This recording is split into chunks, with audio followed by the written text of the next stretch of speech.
Naramdaman mo na ba yan? Oo, Yung nagmahal ka? Kung kailan ka nagmahal ng tapat, tsaka ka naman iniwan?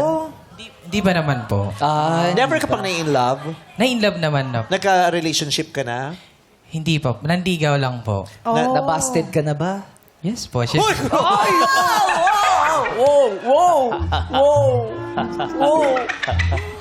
Nabasted. Na-busted. Ilang beses? Sakit yan. Twice pa lang po. Okay. Twice. I-share mo naman sa amin. Anong pakiramdam? Anong pakiramdam nung na-reject ka sa pag-ibig sa unang pagkakataon? Kasi ilang taon ka nun? 15? 17 po. Kailan lang? Yes po. Kasi 17 na siya. 17 years old siya. Tapos first time makaranas ng... Heartbreak. Oo. Anong paano mo hinarap? Anong nangyari sa'yo? Siyempre po, masakit din. Pero kailangan pong tanggapin. Paano yung sakit? Anong dinulot sa yung sakit? Yung parang nagiging awkward na lang po. Parang strangers na lang po kayo pag nagkikita kayo.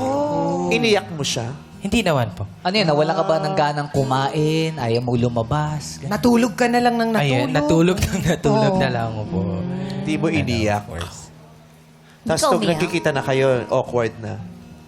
Medyo okay naman na po ngayon. Tanggap mo na. Siyempre po. May iba na Naiiyak siya.